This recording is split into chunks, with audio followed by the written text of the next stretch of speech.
রাসূল সাল্লাল্লাহু আলাইহি ওয়াসাল্লাম ২৭টা আমলের মধ্যে সর্বপ্রথম যে আমলটার কথা বললেন, ওই আমলটার হলো রমাদান মাস আসার আগে শাবান মাসের ২৯ তারিখে পশ্চিম আকাশে চাঁদ দেখা, পশ্চিম আকাশে চাঁদ খোঁজা, চাঁদ উঠছে কিনা।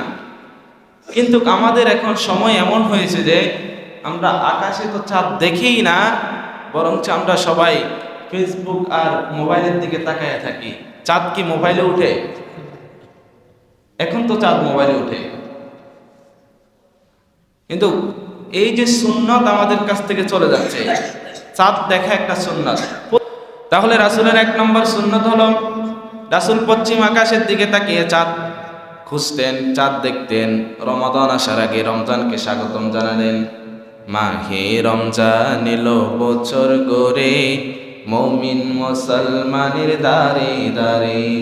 মাহে রমজান এলো বছর গড়ে, মুমিন মুসলমানের দারে দারে। রহমতেরি বাণী নিয়ে, মাগফিরাতের পয়গাম নিয়ে, রহমতেরি বাণী নিয়ে, মাগফিরাতের পয়গাম নিয়ে এলো সবার মাঝে আবার ফিরে। মাহে রমজান এলো বছর গড়ে, মুমিন মুসলমানের দারে দারে। তাহলে এই রমজান মাস আসলে আমাদেরকে রমজানের কদর করতে হবে।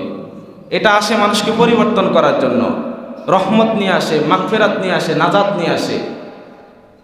অতএব রহমত যেহেতু নিয়ে আসে, এই রহমতের মাসের কদর করতে হবে। মাগফিরাত যেহেতু নিয়ে আসে, এই মাগফিরাতের মাসের কদর করতে হবে। আর নাজাত যেহেতু নিয়ে আসে, এই নাজাতের মাসকে কদর করতে হবে। এক মাসের মধ্যে আল্লাহ 3টা জিনিস দিয়ে দিচ্ছে, যেগুলো আমাদের দরকার। আল্লাহর রহমত ছাড়া আমরা বাঁচতে পারবো? আল্লাহ যদি আমাদেরকে মাফ না করে, তাহলে আমরা কি কারো কাছে ক্ষমা চাইতে পারবো? কেউ আমাদেরকে ক্ষমা করতে পারবে? কেউ আমাদেরকে রহম করতে পারবে? আল্লাহ যদি আমাদেরকে নাজাত না দেয়, মুক্তি না দেয়, তাহলে কেউ মুক্তি দিতে পারবে?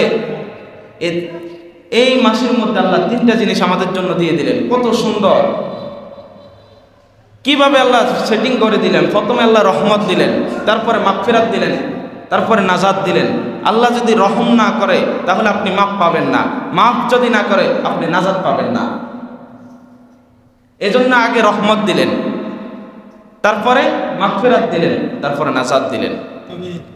তাহলে 1 নম্বর হলো বিশ্বনবী রমজান আসার আগে 27টি আমলের মধ্যে 1 নম্বর, বিশ্বনবী পশ্চিম আকাশের মধ্যে চন্দ্র খুঁজতেন, চাঁদ খুঁজতেন। 2 নম্বর হলো বিশ্বনবী রোজা রাখার নির্দেশ দিলেন। রোজা কি আমাদের উপর ফরজ না সুন্নাত? ফরজ। তাহলে এই রোজা রাখা যাবে, ছাড়া যাবে না। ওই রোজা ছাড়া যাবে না। বিশ্বনবী বললেন, কেউ যদি রমজানের ফরজ রোজা যদি কেউ ছেড়ে দেয়, ছেড়ে দেওয়ার পরে সে যদি সারা জীবন ওই রোজার জন্য কাফারা আদায় করে, সারা জীবন যদি সে রোজা রাখে, তারপরে ওই রমজানের একটা রোজার বিনিময় হবে না, রমজানের একটা রোজার সমান হবে না। কেউ যদি রমজানের একটা রোজা ছেড়ে দেয় আর সারা জীবন যদি ওই রমজানের রোজার জন্য সে রোজা রাখে, তারপর ওই রোজার সমান হবে না। তাহলে রমজানের রোজাটা কত বড় দামি। আর কেউ যদি রমজানের রোজা না রাখে, সে হলো ফাসিক। এক তো সেই আল্লাহর ফরজ হুকুম মানল না। 2 নম্বর, বিশ্বনবী যে হাদিসের কথা বললেন, ওই হাদিসের উপরে সে আমল করলো না। আর কেউ যদি রমজানের রোজা রাখে, আল্লাহ তাকে এই রমজানের বিনিময়ে আল্লাহ নিজেই তার জন্য পুরস্কার হিসাবে হয়ে যাবে। আর আল্লাহ যদি পুরস্কার হিসাবে হয়ে যায়, তাহলে আর কিছু দরকার নাই। আল্লাহ যদি আমার পুরস্কার হয়ে যায়, আল্লাহ যদি আমার জন্য অফার হিসাবে হয়ে যায়, তাহলে অন্য কিছু আমার দরকার আছে নাকি? কোনো কিছুই দরকার নাই। আল্লাহ যদি আমার জন্য পুরস্কার হয়ে যায়। বিশ্বনবী 3 নম্বর বললেন, বিশ্বনবী বললেন তারাবির নামাজের কথা।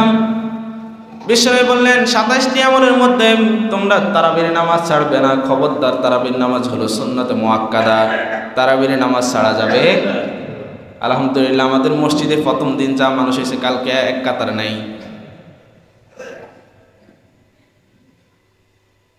এক কাতার নাই কালকে। ইনশাল্লাহ আজকে আরেক কাতার থাকবে না, ঠিক আছে না? এই রমজান আসলে আস্তে আস্তে কমতে শুরু করে। প্রথম দিকে ঠিক আছে, আবার শেষের দিকে কিছু ঠিক আছে। শেষের দিকে 26-27 রমজান ঠিক আছে, এরপর আবার নাই। তো তারাবির নামাজ কি কয়েকদিনের জন্য আসছে? ওই যে আমি বলছিলাম যে লবণ ছাড়া যেরকম তরকারি, ওরকম আপনার রোজাটা হবে। স্বাদ পাবেন না তরকারির মধ্যে লবণ না হলে, ওরকম রোজার মধ্যে স্বাদ পাবেন না, তৃপ্তিটা পাবেন না। আচ্ছা, আপনি কি চান যে আপনার রোজাটা আসমান এবং জমিনের মাঝখানে ঝুলে থাক? চান এটা?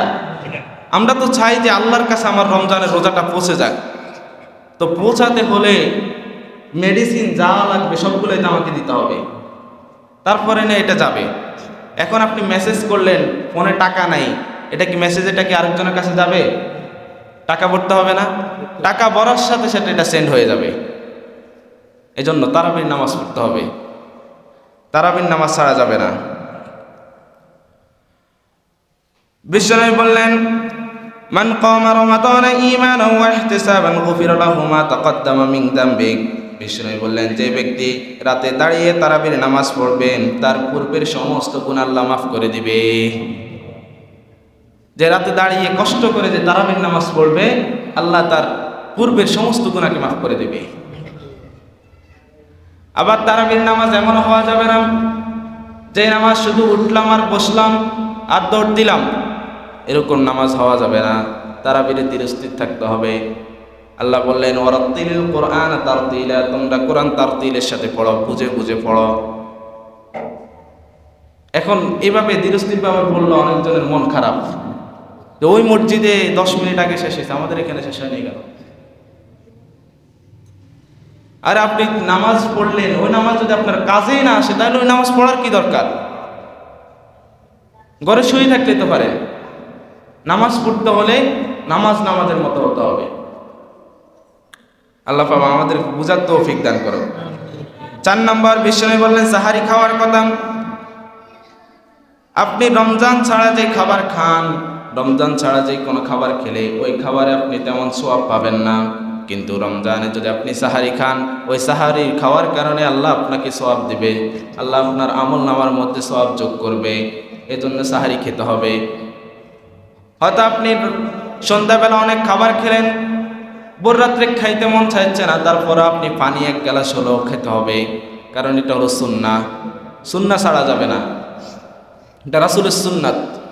আপনি আবার মনে করেন না যে সাহারি না খাইলে, ভোর রাত্রে না খাইলে রোজা হবে না। রোজা হবে, কিন্তু খাওয়াটা সুন্নাত। বিশ্বনবী বললেন, তোমরা সাহারি খাও, সাহারির মধ্যে আল্লাহ বরকত দান করলেন। এ সাহারি খেলে সারাদিন আর ক্লান্ত রাখবে না, শরীরটা ভালো থাকবে, রোজাটা উপলব্ধি হবে, ভালো লাগবে রোজা রাখতে। এজন্য সাহারি খাওয়ার নির্দেশ দিলেন। বিশ্বনবী 5 নম্বরে বললেন সাহারি একটু দেরি করে খাওয়ার জন্য। বিশ্বনবী বলেন, লা ইয়াজালুন নাসু বিখাইরিন মা আজ্জালাল্লাহু ফাতর ওয়া আখলিসুস সুহুর। বিশ্বনবী বললেন, ওই জাতি ততদিন পর্যন্ত কল্যাণের উপরে থাকবে যতদিন পর্যন্ত তারা সাহারি দেরি করে খাবে এবং ইফতার তাড়াতাড়ি খাবে। কারণ ইহুদিরা ইফতার করে দেরিতে, তারা আদার হয়ে গেলে তারপর ইফতার করে। এজন্য বিশ্বনবী এটার উল্টাটা করলেন। বিশ্বনবীর সুন্নাত হলো ভিন্ন, যে ইফতার তাড়াতাড়ি, সূর্য ডুবার সাথে সাথে ইফতার। আর সাহারি খেতে হবে হাতে 10 মিনিট রেখে। এই 10 মিনিট রাখতে হবে দোয়ার জন্য। আজানের 10 মিনিট আগে সাহারি খেতে হবে। হাতে 10 মিনিট রেখে অন্তত 50টা আয়াত যেন পড়া যায় বসে বসে, এরকম সময় রেখে তারপরে সাহারি খেতে হবে। কিন্তু আমাদের অনেকজন আসে 3টার সময় উঠে খেয়ে বসে থাকে। এত সময় দরকার নাই, আপনি কিছুক্ষণ আগে উঠে বসে খেয়ে ফেলবেন, 10 মিনিট যেন হাতে থাকে।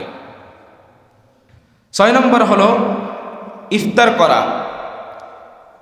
যেন আমরা যখন ইফতার করি, এমনি সময় আমরা সন্ধ্যাবেলায় নাস্তা করি না, ওই নাস্তাতে কি সওয়াব আছে? না। কিন্তু আপনি ইফতার করলে ইফতারে সওয়াব আছে, ইফতার করলে ইফতারে সওয়াব আছে। ইফতার অর্থই হলো নাস্তা করা। ইফতার অর্থ কি? নাস্তা করা। আমরা সকালবেলা খালি পেটে উঠে নাস্তা করি, তো সারাদিন উপাস থাকার পর আমি নাস্তা করলাম, ইফতারটা হলো নাস্তা করা। 7 নম্বর হলো ইফতার তাড়াতাড়ি করা। ইফতারে দেরি করা যাবে না, যেটা বলছিলাম আমি, ইফতারে তাড়াতাড়ি করা, ইফতার তাড়াতাড়ি করতে হবে, ইফতারে দেরি করা যাবে না, সময় হয়েছে সাথে সাথে ইফতার। 8 নম্বর হলো ইফতারের দোয়া পড়া। ইফতারের দোয়া পড়া। ইফতারের দোয়া কি বলেন তো? আওয়াজ নেই। আমরা একটা পড়ি যে আল্লাহুম্মা লাকা সুমতু, এটা পড়ি। আরেকটা সুন্দর দোয়া আছে, যাহাবাল যামাউ ওয়া বাতাল্লাতিল উরুক ওয়া সাবাতিল আজরু ইনশাআল্লাহু তাআলা। এটা কি ইফতার আগে পড়বেন না ইফতারের পরে পড়বেন? আগে কারা কারা হাত তোলেন? হাত দেখান, হাত দেখান, একটু হাত দেখান, বুঝতে সুবিধা হবে কয়েকজন। আর পরে কারা কারা? মাঝখানের জন, আপনারা যে হাত তোলেন নাই। ইফতারের দোয়া ইফতার করার পরে পড়বেন, ইফতার শেষ করে তারপর ইফতারের দোয়া পড়বেন। যাহাবাল যামাউ ওয়া বাতাল্লাতিল উরুক ওয়া সাবাতিল আজরু ইনশাআল্লাহু তাআলা। এটার অর্থ হলো যে আমি, আমার পিপাসার্থ দূর হলো, আমার ক্ষুধা নিবারণ হলো। আল্লাহ চাইতে যদি আমি এই ইফতার করার মাধ্যমে আল্লাহ আমাকে সওয়াবও দিতে পারে। তাহলে ইফতার করার আগে যদি পড়ি, তাহলে আমার যে পিপাসা দূর হলো, এটা তো আমি ইফতারের আগে যদি পড়ে ফেলি, তাহলে আমার কখন পিপাসা দূর হলো? ইফতার করার পরে না আমার পিপাসা দূর হবে। তাহলে ইফতারের দোয়া পড়তে হবে ইফতার করার পরে, আর ইফতার শুরু করতে হবে বিসমিল্লাহ বলে, আল্লাহর নামে শুরু করতেছি। বুঝতে পারছেন? ইফতার দোয়া পড়তে হবে ইফতার করার পরে। 9 নম্বর হলো ইফতার ও সেহরিতে খেজুর খাওয়া। বিশ্বনবী সব সময় খেজুর খাইতেন। সাহারিতে খেজুর খাবেন, ইফতারে খেজুর খাবেন। 10 নম্বর হলো সকল প্রকার গুনার কাছ থেকে নিজেকে বিরত রাখা। এটা মূল পয়েন্ট, এটা থেকে আমরা বিরত থাকতে পারি না।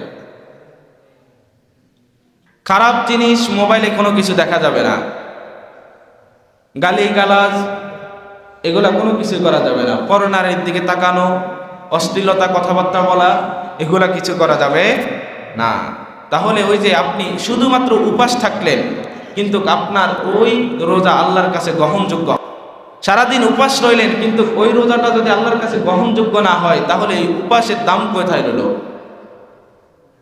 এই উপাসটা আপনার কোনো কাজে আসবে না। অতএব হারাম কাজ, হারাম কথাবার্তা থেকে আমাদেরকে বেঁচে চলতে হবে।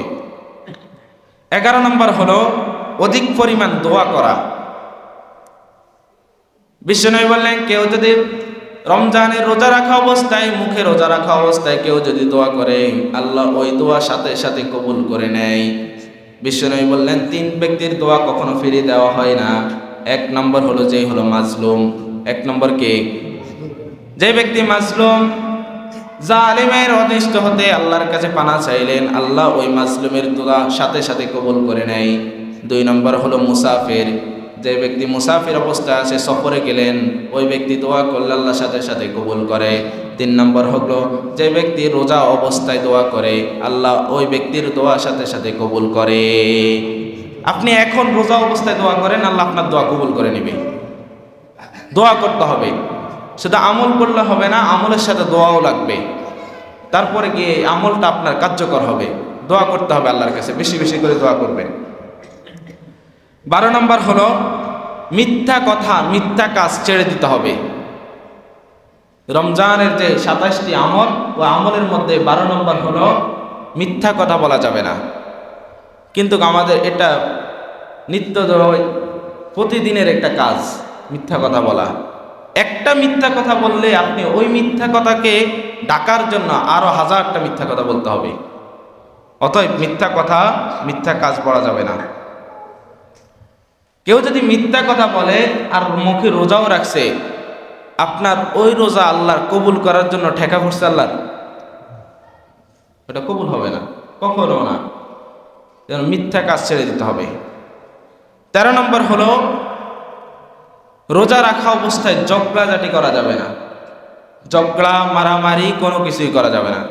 কেউ যদি আপনার প্রতি ক্ষিপ্ত হয়ে আপনার সাথে ঝগড়া করতে আসে, বিশ্বনবী বললেন, তোমাকে যদি কেউ ঝগড়া করার জন্য তোমার কাছে আসে, ঝগড়া করবে তোমার সাথে, তুমি তখন তাকে উত্তর দিয়ে বলবে, ফাকুল ইন্নী সাইমুন, তুমি বলবে যে আমি রোজাদার।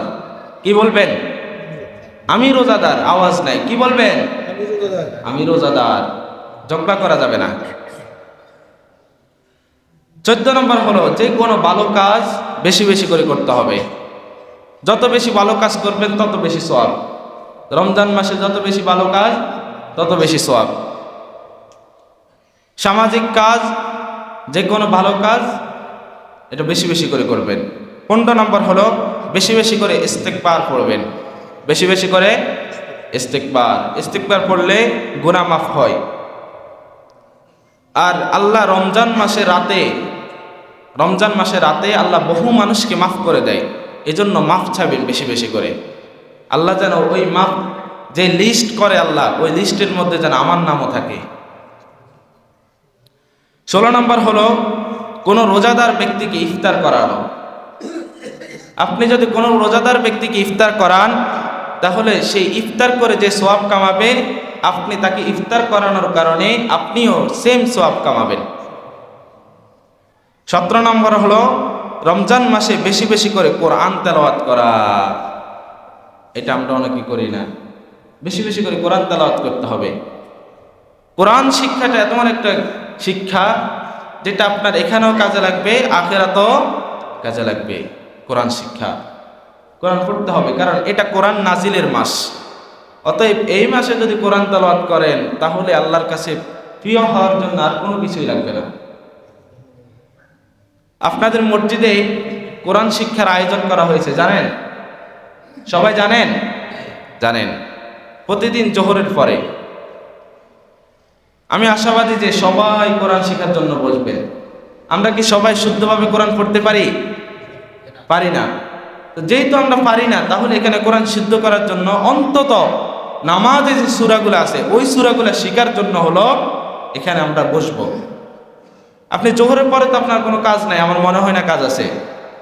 জোহরের সময় বাসায় গিয়ে ঘুমায় থাকার চাইতে এখানে বসে 2-1টা সূরা শিখলেও এটা লাভবান হবে, আখিরাতের পুঁজি হবে। এজন্য সবার প্রতি আহ্বান থাকবে, এখানে কোরআন শিক্ষার আয়োজন করা হয়েছে, সবাই কোরআন শিখবেন। এবং যারা ভালোভাবে পারফরমেন্স দেখাতে পারবে, ভালো করে শিখতে পারবে, তাদের জন্য পুরস্কারও থাকবে ইনশাআল্লাহ। 18 নম্বর হলো, একজন আরেকজনকে কোরআন শোনানো। রাসূল সাল্লাল্লাহু আলাইহি সাল্লাম রমজান মাস আসলেই জিবরাইল আলাইহিস সালামকে কোরআন শোনাতেন, আবার জিবরাইল রাসূলকে শোনাতেন, দুইজন শোনাশুনি করতেন। তাই আমি যদি যতটুকু পারি আমি আমার অন্য ভাইকে শোনাই, মসজিদের ইমাম সাহেবকে শোনাই, তাহলে আমার যদি ভুল থাকে উনি আমাকে ভুল ধরাইয়া দিবে। সময় কম, তাড়াতাড়ি করে বলে দিচ্ছি। 19 নম্বর হলো, দান সাদাকা বেশি বেশি করা। দান সাদাকা এই মাসে যদি আপনি দান করেন, ওই দানটা বৃদ্ধি পাবে। অতএব বেশি বেশি করে দান করবেন, অন্য মাসের চাইতে এই মাসে বেশি বেশি করে দান করবেন। 20 নম্বর হলো, ভোর রাতে তাহাজ্জুদের নামাজ পড়া। ভোর রাতে তাহাজ্জুদের নামাজ পড়া। আমি প্রথম দিন বলছিলাম, ওয়ামিনাল লাইলি ফাতাহাজ্জাত বিহি নাফিলাতাল লাকা আসা আন ইয়াবআসাকা রাব্বুকা মাকামান মাহমুদা। আল্লাহ রাসূলকে তাহাজ্জুদ নামাজ পড়ার জন্য আদেশ দিলেন। অতএব তাহাজ্জুদ নামাজ পড়লে আল্লাহ আমাদের সম্মানকে আকাশচুম্বী করে দেবে। 24 ঘন্টার মধ্যে সবচাইতে দোয়া কবুলের যে সময়টা, ওই সময়টা হলো তাহাজ্জুদের সময়। আল্লাহর কসম করে বলতেছে, আপনি যদি ওই সময় খাস নিয়তে দোয়া করেন, আল্লাহ আপনার ওই দোয়াটা কবুল করে নেবে। সবচাইতে গুরুত্বপূর্ণ সময় দোয়া কবুলের। 21 নম্বর হলো, রমজান মাসে সম্ভব হলে উমরা করা। রাসূল সাল্লাল্লাহু আলাইহি ওয়াসাল্লাম বললেন, কেউ যদি রমজান মাসে উমরা করে, সে একটা কবুল হজের সওয়াব পাবে। আবার কোন কোন বর্ণনায় আছে রাসূল কেউ যদি রমজান মাসে উমরা করে সে যেন রাসূলের সাথে হজ করলো এরকম সওয়াব পাবে। 22 নম্বর হলো রমজানের শেষ 10 দিন মসজিদে ইতিকাফ করা। মসজিদে ইতিকাফ হয় না ভাড়া করে আনতে হয়? যে আমি এর আগে এক মসজিদে ছিলাম, আপনাদের পাশে, চিনবেন, ওখানে লোক আনা যায় না। বিগত 10 বছর বেলে কেউ ইতিকাফে বসে নাই। আমি গত বছর ছিলাম, আমি 11 জন ইতিকাফে বসেছি। 10 বছরে একজনও বসে নাই। টাকা দিবে বলছে, তারপরও বসে নাই। কেউ যদি ইতিকাফ না করে সমাজের মধ্যে, তাহলে সবাই গুনাহগার হবে। ইতিকাফ করতে হবে। আরে ইতিকাফ তো মুরব্বীদের আয়োজন, এটা যুবকদের জন্য। যুবকরা বেশি বেশি করে বসতে হবে। বিশ্বনবী রমজানের রোজা ফরজ হওয়ার পর থেকে কোনো বছর ইতিকাফ ছাড়েন নাই। ইতিকাফে থাকলে আপনি যদি ইতিকাফে থাকার পরেও আপনার যদি কদর রাত 13 না পান, ইতিকাফে থাকার কারণে আপনাকে ওই কদর রাতের সওয়াব আল্লাহ আপনার আমলনামায় দিয়ে দিবে। কদর রাতটা তো কত দামি! লাইলাতুল কদরি খায়রুম হাজার হাজার মাসের চাইতে শ্রেষ্ঠ রাত। 23 নম্বর হলো শেষ 10 দিনের ইবাদতের মাত্রা বাড়িয়ে দেওয়া। কিন্তু আমরা উল্টাটা করি। প্রথম দিকে আমল ঠিক আছে, শেষ 10 দিন এসে আমল নেই, ইবাদত নাই। তখন ঈদের প্রস্তুতি চলে আমাদের। ওই সময় যে নাজাত পাবো, এই নাজাতের সময়টা আমরা হাতছাড়া করে ফেলি। এজন্য বিশ্বনবী বললেন যে শেষ 10 দিন আমলের মাত্রাকে বাড়িয়ে দেওয়া। 24 নম্বর হলো শেষ 10 দিন পরিবারের সবাইকে ঘুম থেকে তুলে কদরের রাত তালাশ করা। 25 নম্বর হলো লাইলাতুল কদর খোঁজ করা। 21, 23, 25, 27 এই রাতগুলোর মধ্যে লাইলাতুল কদর খোঁজ করা। 26 নম্বর হলো লাইলাতুল কদরের দোয়া বেশি বেশি করে পড়া। বিশ্বনবী আম্মাজান আয়েশা রাদিয়াল্লাহু তাআলা আনহাকে বললেন, আয়েশা, যদি কদরের রাত পেয়ে যাও তাহলে কদর রাতে এই দোয়াটা পড়ো, আল্লাহুম্মা ইন্নাকা আফুউন তুহিব্বুল আফওয়া ফাআফু আন্নী। এই দোয়াটা বেশি বেশি পড়ো, আল্লাহ তুমি ক্ষমাশীল, আল্লাহ আমাদেরকে ক্ষমা করে দাও। 27 নম্বর হলো ফিতরা আদায় করা। এই রমজানের মধ্যে ফিতরা আদায় করা। রমজানের যে 27টা আমলের কথা বললাম, এই 27টা আমল আমরা যেন পরিপূর্ণভাবে আদায় করতে পারি। আল্লাহ তুমি আমাদেরকে তৌফিক দান করো। বিশেষ করে যে আমলগুলা অতি প্রয়োজনীয়, ওই আমলগুলা ছাড়া যাবে না। রোজা রাখা, তারাবির নামাজ, কোরআন তেলাওয়াত এবং অশ্লীল কথাবার্তা, এগুলো থেকে যেন আমরা বেঁচে চলতে পারি। এ দোয়া করবেন এবং আমলগুলা আমরা পরিপূর্ণভাবে করব। আমাদের ফ্যামিলির মধ্যে এই রমজান মাস যেহেতু আমাদের বরকতের মাস, অবশ্যই রমজান মাসের কদর করতে হবে। আল্লাহ পাক আমাদের সবাইকে তৌফিক দান করুন।